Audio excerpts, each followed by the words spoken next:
اور اسی تمطراق سے اسی دھڑلے کے ساتھ شاندار دلائل دے رہے ہیں. 3-4 کیسز تھے آج پی ٹی آئی اور خان صاحب کے, تو ہر جگہ پہ جو ہے وہ انہوں نے ڈٹ کے مقابلہ کیا ہے. دوسری طرف قاضی فائز عیسیٰ صاحب کی عدالت ہو تو آپ اندازہ لگا سکتے ہیں کہ معاملات کس طرف جا رہے ہیں. تو آج سب سے پہلے بات کر لیتے ہیں سپریم کورٹ میں مخصوص نشستوں والے کیس کی سماعت جو ہے وہ آج بالآخر مکمل ہو گئی ہے, اور میرے خیال میں آج سماعت کا ایک طرح سے حتمی ہی نہیں فیصلہ کن دن بھی تھا, کیونکہ آج ججز کے سوالات, ان کے ریمارکس, باڈی لینگویج سے صاف پتہ چل رہا تھا کہ اس کیس میں کیا فیصلہ ہونے جا رہا ہے. اور مجھے تو بالکل نظر آ رہا تھا کہ چیف جسٹس قاضی فائز عیسیٰ صاحب اس بینچ میں اپنی اکثریت کھو چکے ہیں, لیکن اس کے باوجود چیف جسٹس صاحب آج بھی پوری کوشش اور محنت کے ساتھ نون لیگ اور الیکشن کمیشن کا کیس لڑتے نظر آ رہے تھے. سوری ٹو سے آج کی سماعت کے دوران سنی اتحاد کونسل کے وکیل فیصل صدیقی نے جواب الجواب پر نہایت عمدگی کے ساتھ دلائل دیے, جس پر جب چیف جسٹس صاحب نے انہیں مخاطب کرتے ہوئے کہا کہ آپ آئین کے ٹیکسٹ پہ فیصلہ چاہتے ہیں, فیصل صدیقی نے کہا جی میں آئین کے ٹیکسٹ سے فیصلہ چاہتا ہوں. اس پر چیف جسٹس صاحب نے کہا کہ مترادف نمائندگی کے حساب سے تو سنی اتحاد کونسل کو 0 نشست ملنی چاہیے. اب میری ذاتی رائے یہ ہے کہ چیف جسٹس کے یہ ریمارکس جو ہیں یہ ایک طرح کا فیصلہ ہے, تو کہتے ہیں مائنڈ دے دینا, تو انہوں نے اپنا مائنڈ دے دیا ہے. ان کی بات, ان کا موقف سامنے آ گیا چیف جسٹس صاحب کا اس ایک جملے سے کہ سنی اتحاد کونسل کو 0 نشست ملنی چاہیے. ٹھیک ہے, اور جب سے یہ کیس شروع ہوا ہے چیف جسٹس صاحب اس طرح کی باتیں مسلسل کرتے چلے جا رہے ہیں, مسلسل کر رہے ہیں. اصل میں آج کے چیف جسٹس صاحب کے ان ریمارکس کے جواب میں جسٹس اظہر حسن رضوی نے جو پوچھا ان سے صاف نظر آ گیا کہ وہ کہاں کھڑے ہیں. انہوں نے فیصل صدیقی صاحب سے سوال کیا تھا کہ یہ بتائیں کہ ٹیکسٹ میں لکھا ہے کہ مخصوص نشستیں دوسری جماعتوں کو دے دیں. فیصل صدیقی نے فوری جواب دیا کہ آئین کے ٹیکسٹ میں ایسا کچھ نہیں لکھا. پھر جسٹس اظہر حسن رضوی جو پچھلی سماعتوں کے دوران بالکل خاموش رہے تھے اور ان کے بارے میں اندازہ نہیں تھا کہ وہ کس طرف جائیں گے, اور اس سوال نے ان کی پوزیشن بھی کافی حد تک واضح کر دی.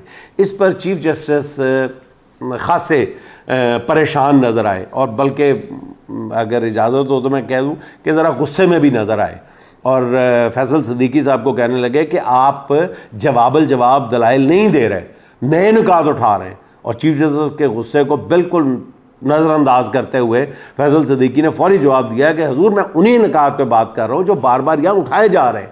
اچھا, اس پر جسٹس اطہر من اللہ نے لوہا گرم دیکھ کے چوٹ لگائی اور اپنے ریمارکس دیے. انہوں نے کہا کہ یہ ذہن میں رکھیں کہ لوگوں نے مخصوص سیاسی جماعت کو ووٹ دیا ہے. انہوں نے کہا کہ میرے آرڈر کے باوجود الیکشن کمیشن نے تفصیل دینے سے, ڈیٹیلز دینے سے گریز کیا ہے. اور انہوں نے کہا کہ کیا الیکشن, اب بڑی زبردست بات انہوں نے پوچھی کہ کیا الیکشن نارمل حالات میں شفاف ہوئے تھے؟ دیکھا جائے کہ ایک بڑی سیاسی جماعت کو اپنے امیدوار دوسری جماعت میں کیوں بھیجنے پڑے؟ سارا تنازع الیکشن کمیشن کی غلط تشریح سے پیدا ہوا ہے. اچھا, فیصل صدیقی کے دلائل مکمل ہوئے تو پھر میدان میں اترے سلمان اکرم راجہ صاحب, اور پھر سلمان اکرم راجہ صاحب نے اپنا کیس ایسے شاندار انداز میں پیش کیا, ایسے شاندار انداز میں کہ سرکاری وکلا جو ہے وہ ہاتھ ہی ملتے رہ گئے. انہوں نے الیکشن کمیشن کے سارے کیس کو مطلب چند منٹوں کے اندر اڑا کے رکھ دیا. بلکہ میں تو یوں کہوں گا کہ سلمان اکرم راجہ صاحب نے آخری اوور میں میچ کا پانسا پلٹ دیا. اب انہوں نے کہا کہ الیکشن کمیشن نے عدالت کو جو ریکارڈ جمع کروایا ہے وہ مشکوک ہے. اس پر اطہر من اللہ صاحب نے کہا کہ یہ ایک انتہائی عام معاملہ ہے, سپریم کورٹ سے ریکارڈ چھپایا گیا ہے, سپریم کورٹ سے ریکارڈ چھپایا گیا ہے. اور چھپایا بھی اصل میں وہ یہی کہنا چاہ رہے تھے اطہر من اللہ صاحب کہ یہ سارا الیکشن کمیشن جو ریکارڈ جو جھوٹ بول رہا ہے, وہاں پہ عدالت میں موجود ہر بندے نے یہ محسوس کیا ان دلائل کے بعد کہ الیکشن کمیشن جس طرح کے جھوٹ بولنے کی کوشش کر رہا ہے وہ اتنا بھونڈا انداز ہے الیکشن کمیشن کا کہ وہ پکڑا جا رہا ہے بالکل. اور اوپر سے وہ مطلب اس پہ داد بھی چاہ رہا ہے الیکشن کمیشن کہ جی ہم نے آپ کا کام کر دیا ہے. وہ آپ نے سنا ہوگا نا کہ ایک پھوڑ قسم کا ناہنجار قسم کا ٹھیکیدار مستری ہوتا ہے تو وہ ایک دیواریں بنا رہا ہوتا ہے, کمرہ بنا رہا ہوتا ہے, تو ایک دیوار تو ٹھیک بنا لیتا ہے, نیچے 5 مرلے کی جگہ ہوتی ہے ایک دیوار, اور دوسری جو دیوار ہے وہ ٹیڑھی ایسے بنا دیتا ہے, ٹھیک ہے. اور وہ مالک کو فون کرتا ہے کہ جی ایک تو آپ لینٹر ڈلنا ہے تو آپ کے 5 مرلے پہ, تو ایک تو یہ ہے کہ مٹھائی لیتے آئیے گا, دوسرا آپ 2 مرلے کے پیسے بھی لیتے آئیے گا. تو وہ مالک پوچھتا ہے 2 مرلے کے پیسے کیوں؟ کہتا ہے جی آپ کے نیچے زمین 5 مرلے تھی, لینٹر 7 مرلے پر ڈلنا ہے. کہتے ہیں جی لینٹر 7 مرلے پر ڈلنا ہے, تو الیکشن کمیشن بھی 5 مرلے کی زمین پہ 7 مرلے کا لینٹر ڈالنا چاہ رہا ہے اور ساتھ وہ داد بھی وصول کرنا چاہ رہا ہے. اچھا اس پہ نا جی میں سلمان اکرم راجہ صاحب نے عدالت کے سامنے ایسے ٹھوس ثبوت اور شواہد رکھ کے بالکل واضح کر دیا کہ الیکشن کمیشن نے ریکارڈ چھپا کر جرم کیا ہے, کرائم کمٹ کیا ہے. اس پر جسٹس شاہد وحید صاحب نے ریمارکس دیے کہ لگتا ہے کہ الیکشن کمیشن جو ہے بطور ادارہ نہیں صرف کیس جیتنے آیا ہے. ان ریمارکس کے بعد الیکشن کمیشن کے پلے پر کچھ نہیں بچا ان ریمارکس کے بعد. اور پھر چیف جسٹس صاحب بھی جو ہے اس پر سر نیچا کر کے کچھ سوچ میں چلے گئے, اور کورٹ روم نمبر 1 میں بالکل سناٹا تھا. یوں لگ رہا تھا کہ ججز کے سوال ختم ہو گئے ہیں سارے, اور ہر جج جو ہے وہ اپنا ذہن بنا چکا ہے, بلکہ اگر آپ اجازت دیں تو میں کہہ سکوں کہ اپنا آرڈر بھی لکھوا چکا ہے. اور اس طرح کے آرڈر سے مجھے وہ بات یاد آ جاتی ہے کہ ایک بار میں بھی اپنے سارے بھانجے بھتیجوں کو لے کے ایک بہت مہنگے ریسٹورنٹ میں چلا گیا, اور میں نے بیرے سے کہا کہ ان سب سے فردن آرڈر لے لو یار تم. تو انہوں نے بھی موقع غنیمت جانا میرے بھانجے بھتیجوں نے, اور سب نے اپنا جو جب وہ اس نے آ کے پوچھتا جا رہا تھا بیرا کہ جی آپ کیا لیں گے, تو میرے سارے بھانجے بھتیجے مہنگی سے مہنگی ڈش آرڈر کر رہے تھے, مہنگی سے مہنگی, آپ کیا لیں گے آپ کسی نے کسر نہیں چھوڑی, سارے مہنگے سے مہنگی ڈش آرڈر کر رہے تھے. آخر میں میرا نمبر تھا, مجھ سے آ کے اس نے پوچھا, جب میں دیکھ رہا تھا سن رہا تھا, مجھ سے پوچھا آپ کیا لیں گے؟ میں نے کہا جی قرضہ.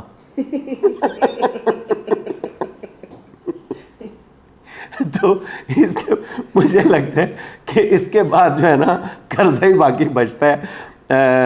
وہ اب قرضہ جو ہے وہ دیکھیں نا, آج چیف جسٹس صاحب نے ان تمام ججز کی جو ہے سو کال کہتے ہیں نہیں اپنا مائنڈ دے دیا. میں تو مائنڈ دینے کے یہ جو تھیوری ہے اس کے حق میں ہی نہیں ہوں. ہر جج کا مائنڈ ہوتا ہے, وہ دے نا یا نہ دے, اس سے کوئی فرق نہیں پڑتا. تو پھر چیف جسٹس صاحب نے بہرحال سر اٹھایا اور سماعت مکمل ہونے کا اعلان کر دیا کہ جی کیس کا فیصلہ محفوظ کر لیا گیا ہے جو بعد میں سنایا جائے گا. انہوں نے کہا کہ یہ فیصلہ کب سنایا جائے گا ابھی کچھ نہیں کہہ سکتے. قانونی ماہرین کا یہ کہنا ہے کہ آج کی سماعت کے دوران بالکل واضح تھا کہ ججز نے اس کیس سے متعلق اپنا ذہن بنا لیا ہے, جیسے میں نے پہلے عرض کیا, اور صرف آدھے گھنٹے کی مشاورت سے شارٹ آرڈر دیا جا سکتا تھا. لیکن چیف جسٹس صاحب نے فوری مشاورت ضروری نہیں سمجھی. اس سے قانونی ماہرین اندازہ لگا رہے ہیں کہ اگر چیف جسٹس کو بینچ میں اکثریت حاصل ہوتی تو وہ مختصر فیصلہ جاری کرنے میں ذرا بھی دیر نہیں کرتے. اچھا, جیسا کہ انہوں نے آپ کو یاد ہوگا پریکٹس اینڈ پروسیجر کیس کے جو فیصلہ سناتے ہوئے کیا تھا, جس کا فیصلہ انہوں نے سماعت مکمل ہونے کے 1-1.5 گھنٹے کے اندر ہی سنا دیا تھا. اور ذرائع اب یہ کہتے ہیں کہ پس پردہ قوتوں نے ابھی تک ہار نہیں مانی آج کی جو, کیونکہ اور اس اہم ترین کیس میں جو ہے وہ اب اگلا وہ داؤ کیا کھیلتے ہیں ججز کے ساتھ یہ کچھ کہا نہیں جا سکتا. لیکن ناظرین میں یہاں پہ ایک بات کرنا چاہتا ہوں آپ کی خدمت میں, وہ یہ ہے کہ دیکھیں یہ سارا جو کیس ہے یہ مخصوص نشستوں کا, یہ بار بار قانونی حلقوں میں یہ بات ہو رہی ہے کہ یہ مخصوص نشستوں کا کیس نہیں ہے, یہ چیف جسٹس صاحب کی ایکسٹینشن کا کیس ہے. تو میں اگر چیف جسٹس صاحب کی جگہ ہوتا تو میں سب سے پہلے یہ اعلان کر دیتا کہ حضور والا میں نے یہ سب پوری قوم سن لے, مجھ پہ یہ الزام لگایا جا رہا ہے, میں آج یہ اعلان کرتا ہوں کہ میں کوئی ایکسٹینشن نہیں لے رہا, اس لیے تاکہ وہ تمام شکوک و شبہات سے اپنی ذات کو بالا تر کر لے. کتنا خوبصورت منظر ہوتا, کتنی خوبصورت عدالتی نظیر بن جاتی کہ جس جج پہ آپ شک کر رہے ہیں وہ جج یہ کہتا کہ آپ کا شک غلط ہے، میں نے ایکسٹینشن لینی ہی نہیں ہے. بالکل وہ ان کے جتنے ان پہ آج تک اعتراضات ہوئے ہیں وہ دھل جاتے، اور جو ان پہ الزام لگانے والے تھے آج تک وہ منہ دیکھتے رہ جاتے کہ جی آپ تو اس کو کہہ رہے تھے کہ ایکسٹینشن کا کیس ہے، انہوں نے تو اعلان کر دیا. آج کتنا خوبصورت منظر ہوتا اگر وہ یہ کر دیتے، لیکن بہرحال یہ وقت آئے گا. اچھا جی پھر آ جاتے ہیں جی یہ عدت کیس، مکروہ کیس، واہیات کیس، بے شرمی کا کیس، جس پر بات کرتے ہوئے مجھے کراہت ہوتی ہے. مانیکا صاحب نے 2 روز قبل کیس کی سماعت روکنے کے لیے اسلام آباد ہائی کورٹ میں درخواست دائر کر دی تھی، جس میں انہوں نے موقف اختیار کیا تھا جی محرم آ گیا، اس کیس کی سماعت روک دی جائے.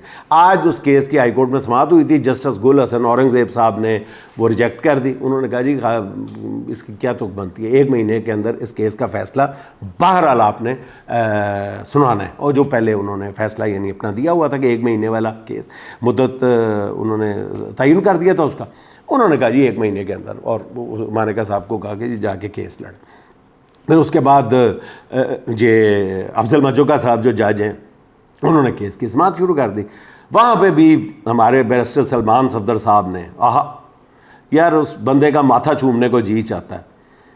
پی ٹی آئی کو چھوڑیں ایک طرف، عمران خان کو چھوڑیں ایک طرف، ایز اے پروفیشنل وکیل سلمان صفدر صاحب اور سلمان اکرم راجہ دونوں جس طرح کیس لڑتے ہیں نا، وہ باقاعدہ ڈیلائٹ ٹو واچ ہوتا ہے. باقاعدہ لاء کے اسٹوڈنٹس کے لیے یہ جو کیسز ہیں ان دونوں کے دلائل جو ہیں باقاعدہ یقین کریں کہ کتاب لکھی جانی چاہیے، جو قانون کے طالب علموں کو پڑھائی جانی چاہیے. سلمان صفدر نے دلائل شروع کیے، انہوں نے عدالت کو بتایا کہ پورے کا پورا کیس طلاق اور نکاح نامے پہ کھڑا ہے نا، کیا کبھی طلاق نامے کی فوٹو کاپی پر سزا ہوئی ہے؟ انہوں نے عدالت کو بتایا کہ طلاق نامے کے اوپر دن اور مہینے میں ٹیمپرنگ ہوئی ہے. اور پھر خاور مانیکا صاحب کے 5 بچے ہیں، ان بچوں میں سے کوئی بچہ عدالت میں بطور گواہ پیش نہیں کیا گیا. سلمان صفدر صاحب نے کہا کہ عمران خان کے خلاف کرپشن کا کوئی کیس نہیں ملا تو انہیں پھر یہ بیہودہ کیس بنا دیا گیا جس میں قانون کا مذاق اڑایا گیا. پھر جج افضل مجوکا صاحب نے کہا کہ اس کیس میں آپ کو عدالتی نظیر دینا چاہتے ہیں تو دیں. سلمان صفدر صاحب نے ٹیر لاتا انہوں نے کہا جی ایک نظیر. انہوں نے مختلف عدالتی فیصلے باقاعدہ پیش کر دیے، جس کے بعد جو ہے وہ کیس کی سماعت کل تک کے لیے ملتوی کر دی گئی ہے. اب ہائی کورٹ کے حکم کے مطابق 12 جولائی تک اس کیس کا فیصلہ بہرحال کیا جانا، اس لیے آئندہ 2 روز میں اس کیس کی سماعت بھی مکمل ہو جائے گی.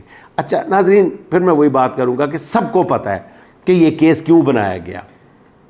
پاکستان کے کسی چھوٹے سے شہر کی چھوٹی سی گلی میں رہنے والے چھوٹے سے بچے کو بھی پتہ ہے، اور اقوام متحدہ کے سیکرٹری جنرل کو بھی پتہ ہے کہ یہ کیس کیوں بنایا گیا. جس سیکرٹری جنرل نے کہا تھا کہ عمران خان کے خلاف بیہودہ کیس بنائے جا رہے ہیں، واضح لفظوں میں کہا تھا. کس کو بیوقوف بنایا جا رہا ہے؟ اس واہیات کیس میں سے کس کو کیا نکالنا ہے؟ مطلب ریاست نے عوام کو بیوقوف سمجھ رکھا ہے. لطیفہ سنانے کا موقع تو نہیں ہے، لیکن بالکل ایسے ہی بیوقوف سمجھا ہوا ہے جیسے وہ بیوی شوہر کو سمجھ رہی تھی کہ وہ شوہر جو ہے بڑی شدید سردی تھی تو وہ دودھ والا باہر آتا ہے تو وہ جلدی میں بیچارہ بیوی کی شال لے کے شدید سردی کے عالم میں دودھ لینے چلا جاتا ہے. پہلے بیوی جاتی ہوگی تو وہ گھر پہ تھا تو وہ بیوی کی شال لے کے چلا جاتا ہے دودھ لینے. وہ دودھ ڈلوا کے دیگچی میں واپس جاتا ہے نا تو پیچھے سے گوالا کہتا ہے، دودھ والا کہتا ہے ڈارلنگ ناراض ہو آج، کوئی بات ہی نہیں کی. وہ پیچھے مڑ کے نہیں دیکھتا، چپ کر کے اپنے بستر پہ جا کے لیٹ جاتا اور ہنسے جاتا ہے، ہنستا ہی چلا جاتا ہے. تو بیوی کہتی ہے، سوئی ہوئی ہوتی ہے بیوی بھی، آدھی نیند میں پوچھتی ہے کیا بات ہے، ہنس کیوں رہے ہو؟ کہتا ہے کہ کچھ نہیں، وہ گوالا مجھے کہہ رہا تھا، یہ کہہ رہا تھا، تو مجھے لگتا ہے کہ اس کی بیوی کی جو شال ہے نا وہ بھی تمہاری شال سے بہت ملتی جلتی ہے. تو بھائی جان بات یہ ہے کہ عوام کو اس سے زیادہ بیوقوف بنانے کی اب کوشش نہ کریں، سیدھی بات ہے. اچھا جی، پھر آپ آ جائیں کہ اسلام آباد ہائی کورٹ جو ہے وہ الیکشن ایکٹ ترمیمی آرڈیننس کے خلاف کیس کی سماعت جو آج ہوئی ہے، وہاں پر بھی وہ پنجابی میں کہتے ہیں نا پھٹے چکے گئے. اچھا، عدالت نے election tribunal justice Tariq Mahmood Jahangiri پر جہاں پر تعصب کا الزام لگانے پر انجم وکیل صاحب کو شو کاز نوٹس جاری کیا تھا. انہوں نے آج عدالت سے غیر مشروط معافی مانگ لی ہے، جس پر چیف جسٹس عامر فاروق صاحب نے کہا ہے کہ آپ کا جو معاملہ اپنے تحریری فیصلے میں ہم کریں گے. اچھا، انہوں نے کہا کہ ٹریبیونلز کے خلاف جس طرح الیکشن کمیشن نے آرڈر پاس کیا اس کا کوئی قانونی جواز نہیں. انہوں نے کیس کو روزانہ کی بنیاد پہ چلانے کا بھی اندیا دے دیا، جس کے بعد اب کیس جو ہے وہ میرا خیال کل تک انہوں نے پوسٹ پون کر دیا. اچھا جی، آخر میں تھوڑی سی بات ہو جائے اسلام آباد الیکشن ٹریبیونل کی، جہاں آج استحکام پاکستان پارٹی کے جتوائے گئے امیدوار راجہ خرم نواز نے اپنے فارم 45 جمع کروائے. اس سے پہلے فارم 45 جمع نہ کرانے پر عدالت نے انہیں 30,000 روپے جرمانہ کیا تھا. ناظرین، یہ ذرا میری جو معروضات ہیں ذرا غور سے سنیے گا، کیونکہ یہ جو بہت ہی امپورٹنٹ ڈیولپمنٹ ہے آج کی، موسٹ امپورٹنٹ. آج انہوں نے جو فارم 45 جمع کروائے ہیں ان کے بقول ان میں سے بیشتر انہوں نے ریٹرننگ آفیسر سے حاصل کیے ہیں. ان فارم 45 کے ساتھ اپنے پولنگ ایجنٹ سے ملنے والے فارم بہت ہی کم تھے. ان کے اپنے جو پولنگ ایجنٹ سے لیے تھے وہ بہت کم تھے. انہوں نے کہا زیادہ تر جو ہے وہ میں نے ریٹرننگ افسر سے حاصل کیے ہیں. ساتھ ہی انہوں نے بیان الفی بھی جمع کرا دیا کہ یہ فارم 45 اصلی ہیں، وہ کرانا تھا. اب قانونی ماہرین کا یہ کہنا ہے کہ یہ راجہ خرم نواز کے یہ جو فارم 45 کے ہیں، یہ جو جمع کرائے ہیں، یہ گیم چینجر ثابت ہو سکتے ہیں. کس طرح؟ اس طرح کہ ہر امیدوار کے پاس اپنے اپنے فارم 45 ہوتے ہیں جو انہیں ریٹرننگ افسر نہیں دیتا، پولنگ ایجنٹ دیتا ہے ان کا. ہر پریزائڈنگ افسر ایک ایک فارم جو ہے وہ 45 کی کاپی جو ہے وہ ریٹرننگ افسر اور الیکشن کمیشن کے پاس بھی جمع کراتا ہے. اچھا، الیکشن ٹریبیونل نے حکم دیا تھا کہ تمام امیدوار، ریٹرننگ افسر اور الیکشن کمیشن بیان حلفی کے ساتھ اپنے اپنے فارم 45 کی کاپی جمع کروائیں. جب راجہ خرم نواز نے اپنے فارم 45 کی ان کے پاس اپنی کاپی موجود نہیں، تو پھر ریٹرننگ افسر سے فارم لے کے انہوں نے ریٹرننگ ٹریبیونل میں جمع کرائے، تو وہ یہیں سے اپنا کیس ہار گئے کہ بھئی آپ نے ریٹرننگ افسر سے کیسے وصول کر لیے فارم 45؟ آپ نے تو اپنے پولنگ ایجنٹ سے وصول کرنے تھے نا. ریٹرننگ افسر معاملہ لگتا ہے، سارا کیس وہ ہار گئے. اب جب ان فارم 45 کا دیگر امیدواروں کے فارم سے موازنہ کیا جائے گا تو یہ کیس اسی سٹیج پہ فائنل ہو جائے گا. اور میں پہلے ہی کہہ چکا ہوں کہ اسلام آباد الیکشن ٹریبیونل سے آنے والا جو فیصلہ ہے وہ پورے ملک کے ٹریبیونلز کے لیے نظیر بن جائے گا. اسی لیے تو مصیبت پڑی ہوئی ہے، اسی لیے تو جسٹس طارق محمود جہانگیری کو ٹارگٹ کیا جا رہا تھا، ان کے خلاف جعلی ڈگری کا ریفرنس دائر کیا گیا.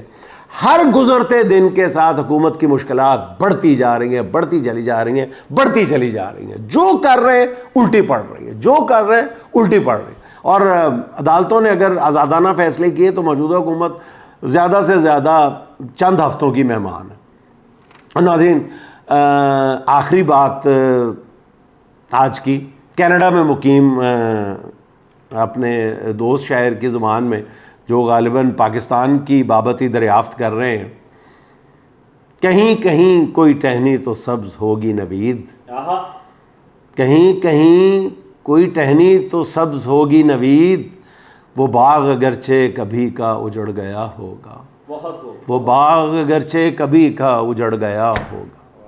ناظرین، خوش رہیں، خوش رکھیں. آپ سے ملاقات ہوگی انشاءاللہ اگلے ولاگ میں. اللہ